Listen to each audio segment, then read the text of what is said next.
What's up, YouTube? This is Too Raw for TV. So before I get into this video, I want to give a big shout out to the brother Robert Mason for once again coming through with the donation, showing love again. I truly appreciate you showing love to the channel, the $15 donation via the PayPal. I saw your comments about Skip Bayless. I agree 100% on him, and I think it's time that I do a video about him not holding back. You know, I go in on Stephen A. Smith, and rightfully so. We go in on Kendrick Perkins, and rightfully so. But sometimes I don't know if we go in on Skip Bayless hard enough. You know, but anyway. I want to talk about this Michael Jordan, Isaiah Thomas beef, all right? I don't think I really need to rehash it. We pretty much know the genesis of this beef, where it started, the timeline, the peak, and all of that shit.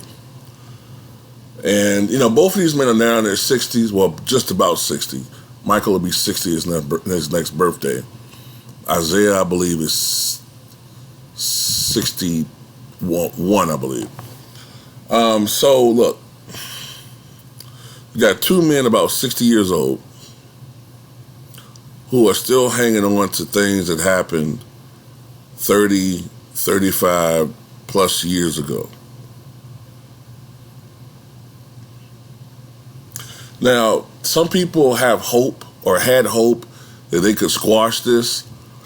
But the problem is that the difference between Isaiah and Magic and Isaiah and Jordan is that there was no friendship before this.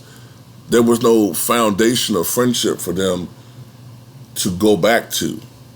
Michael and Isaiah were never friends. They weren't even really, friendly as far as just being competitors. I mean, you might see footage of them, talking on the court and laughing, but they didn't like each other at all. And it intensified as the years went on. It intensified considerably. On the surface, right, you could really understand why Isaiah would dislike Michael more than vice versa when you think about it. When you think about it, you can sort of understand why Isaiah would hate Jordan more. Number one, as I've said before, Isaiah's coach was Bobby Knight. They had a great relationship. I'm assuming they still have a great relationship. Bobby Knight came out after the '84 Olympics and said that Michael Jordan was the greatest player that he had ever coached. That had to burn Isaiah. Okay? That had to burn Isaiah. Then, Michael goes to Chicago, which, from a basketball standpoint, had never been a mecca, never been very popular as a city when it comes to professional team, the Bulls. They had a really good team in the 70s, but, they were not a team that put asses in the seat. And here comes this rookie who's destroying the NBA competition.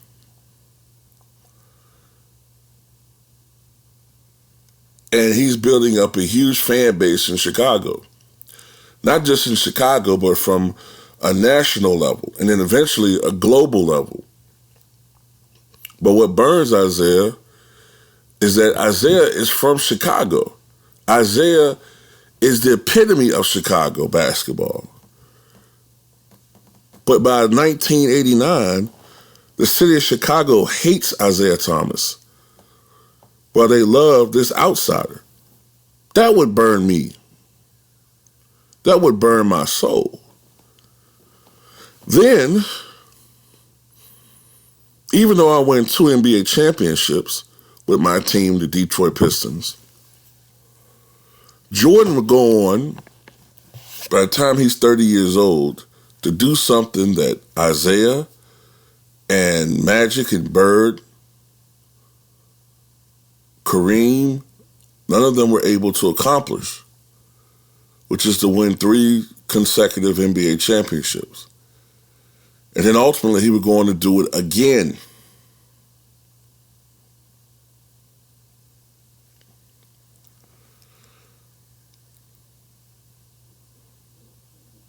But the final blow would be Isaiah never got to play to represent his country in the Olympics. He wasn't able to do it in 1980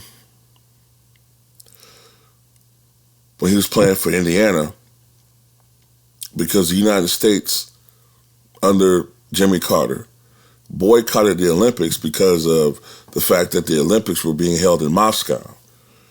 And the year before, the Russians had invaded Afghanistan. And due to that act of aggression, the United States did not want to be affiliated with the Olympics bid that was held in Moscow. So they boycotted the Olympics. We didn't have any teams or any people representing us in the Olympics that year. By 1984 and 88, Isaiah was a professional. And back in those days, professional basketball athletes could not participate in the Olympics. That rule was not changed until prior to the 92 Olympics. So this was Isaiah Thomas, pretty much his last chance because he was diminishing in his abilities. This was his last chance to represent his city. And Michael Jordan made it steadfast known that he would not be part of these Olympics if Isaiah Thomas was on that team. And at that time, the new sheriff in town was Michael. Magic was still playing. Well, actually, no. Magic had just retired because of HIV, but he did participate in the Olympics. Bird, those were his last final games before his official retirement. So the league was Michael Jordan's. Now, to be fair, a lot of people on that Olympic team didn't want Isaiah Thomas there. And to that angle, that's Isaiah's fault. Because Isaiah had a reputation for being not just on the court a dirty player at times, but he had a reputation for being snaky, all right? He gossiped about players. I mean, it was notorious that the thing that ended his relationship as far as friendship with Magic Johnson was it got out that Isaiah was insinuating that Magic was gay. It got out that, he talked shit about a lot of people behind their back. To this day, to this very day, Adrian Dantley despises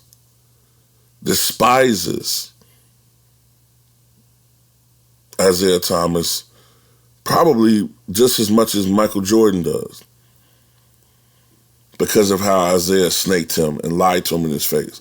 So Isaiah has his reputation for being this guy that smiles in your face and does a lot of deceitful shit behind your back,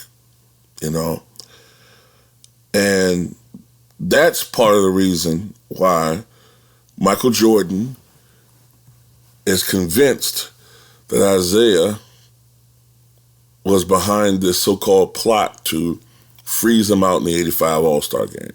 Was it true or not? I don't know.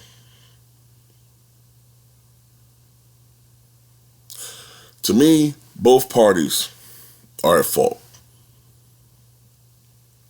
They're at fault, man. Mike, it's time to just let some of this shit go, man. I know it's not in his nature. He holds grudges. I think it's a shame what happened between him and Charles Barkley. I really, truly feel that Charles Barkley is very hurt by what happened between him and Mike. But like Charles said, I'm not going to kiss his ass to be back on talking terms with him, speaking terms with him. So the problem I have with Mike, and I've said this before in a video, and I don't want people to take this the wrong way. I once said in the video, and I remain convinced of this, I said from a personality standpoint, right?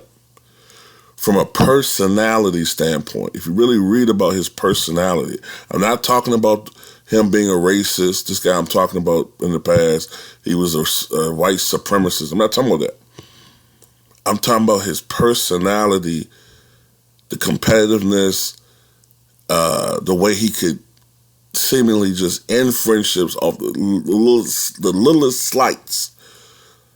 Michael Jordan's personality, when it comes to the insane competitiveness, sensitivity toward perceived slights, the way he could just cut people off, the cold-heartedness, the cutthroat ways, it reminds me of Ty Cobb. If you read about Ty Cobb, there's some similarities between the two. Unfortunately for Ty Cobb, aside from the fact that he was a racist piece of shit, toward the end of his life, because of his ways, he was alone. He had no friends.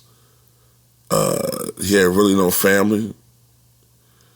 And he was pretty much alone. Now, I don't know if Michael Jordan is going to be in that position, because when you're wealthy the way he is, you're just going to have sycophants. But are you really going to have true friends around you? People who you could really trust. People who are going to tell you things that you need to hear and not just kiss your ass. You know? Where will he be if he lives to be 80 or 85? When he's Bill Russell age, will he have people around him who want to be around him, who love to be around him, you know? But that's a whole nother conversation, you know? That's a whole nother conversation. Isaiah Thomas, look, man, you all over the place sometimes. I distinctly remember when you were employed with NBC that you called Michael Jordan the GOAT. This was 25 years ago.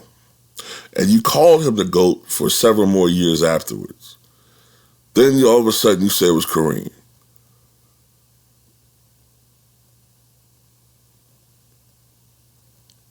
You know, then you say, hey, well, maybe it's LeBron. Then it's this guy. I mean, at some point, man, people start losing credibility with shit like that. I mean, people have a right to change their mind and say whoever they want to put in that position, but come on.